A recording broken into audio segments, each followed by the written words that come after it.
All right. So as far as injuries are concerned, JJ has an ankle. He'll be day to day. Not really worried about that.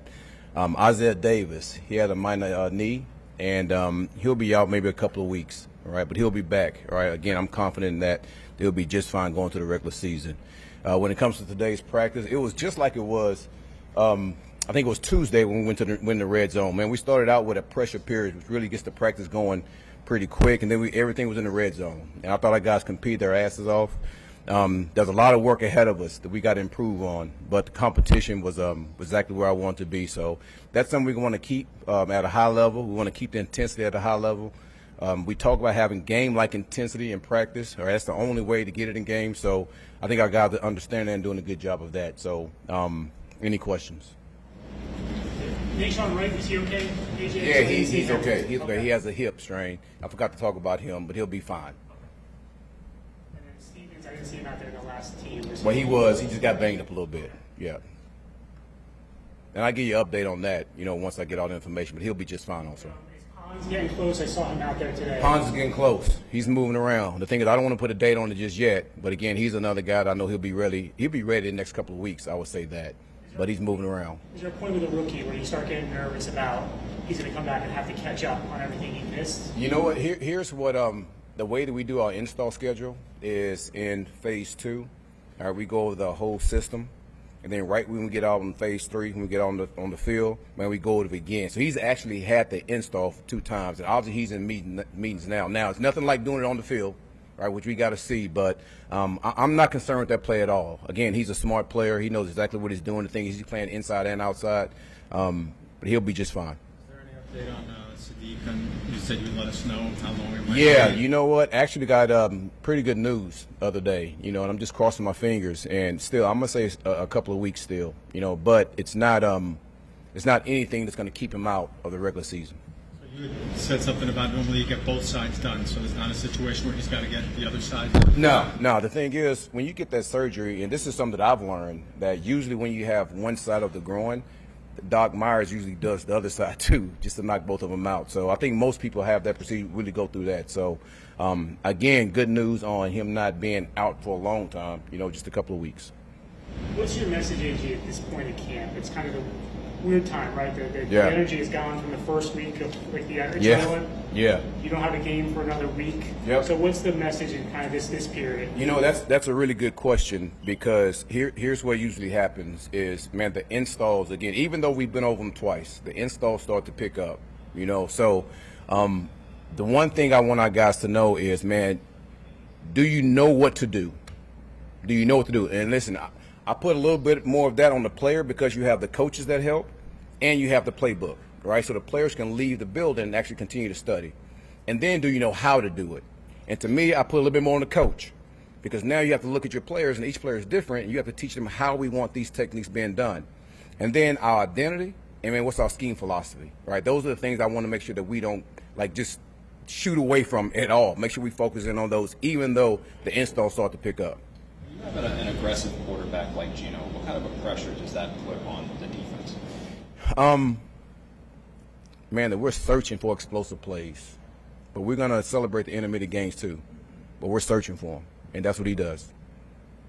I think you talked about him last week, but with Dane Belton, what were your thoughts about bringing him here? What he can bring to the table? I know he's a big special teams guy. Yeah. I think if you look over his career, the one thing that stands out about that player is his ball production. He's made a number of plays on the ball. So I know he's been in a backup role for most of his career, but, man, he's fighting now. He's fighting to see if he could get one of these jobs. And, again, it's competition. And when you have a guy that has ball production, that competes the way he competes, and also has the special teams value, man, it's hard not to take a hard look at that player and see how he fits in what you're trying to do. So he's been doing a really good job for us. I'm excited about where he's at. He's playing a number of spots for us, too. He's playing the dime, he's playing the nickel, he's playing the safety. So the thing that we have to be careful of is try to overload that player. He's a very intelligent player, though, so he's doing just fine.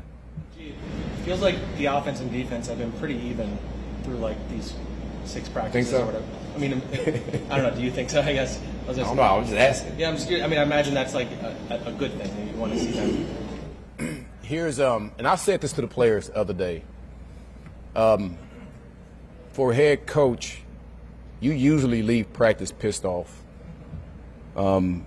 Because if the offense has a great day, then obviously the defense didn't. But then if the defense have a great day, obviously the offense. So, like, you pissed, and that's not a bad thing, you know. But it's just the competition, man, and these guys are giving it all. They're giving me everything that I'm asking them to give. And again, like game-like intensity. Like game-like intensity. We have to continue to like really focus in on that. Every rep. Every rep is important to us. So obviously I was with Tim, right, in Detroit. Obviously he's experienced, been in this league a long time. Extremely tough, extremely smart, very unselfish, willing to give everything that he has as far as a player when it comes to understanding how to play this game and then how to operate, you know, off the field also. So he's a very valuable person, you know, when it comes to the receiver room. And it didn't take long for guys to really see that he's a true leader. Speaking of guys, Detroit guys, with Duker, Yep.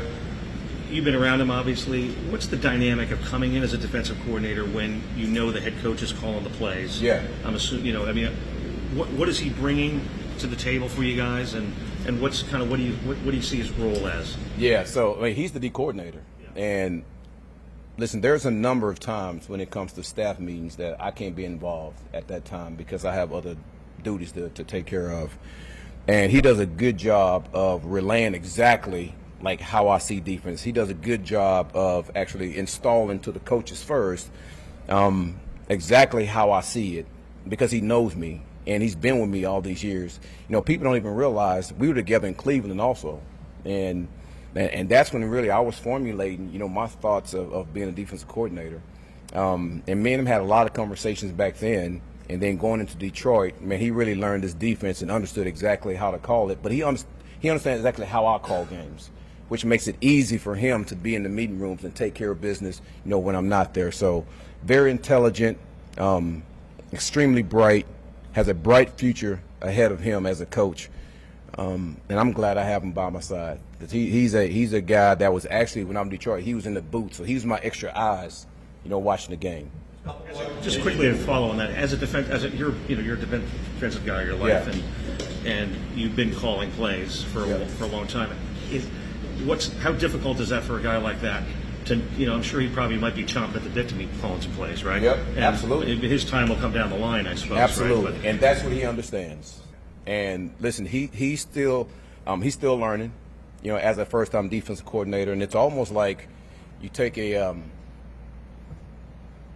quarterback in the first round, and then you go get this veteran quarterback, and you let this veteran quarterback actually start early on, and let this young quarterback actually sit there and watch. I see it no different than that. Because he's steady learning, he understands. He's starting to actually formulate his thoughts on how he will call a game, and everybody's different. And I'm not trying to have Duker be me. You know, I want him to be himself, but I also want to be able to teach him exactly how I go about game planning and doing things like that. And he's doing a good job. Like I said, I'm glad he's by my side. What benefits have you seen for the offense with Geno being here? Say it again. What benefits have you seen in the offense with Geno being Yeah. here? Well, first off, his leadership.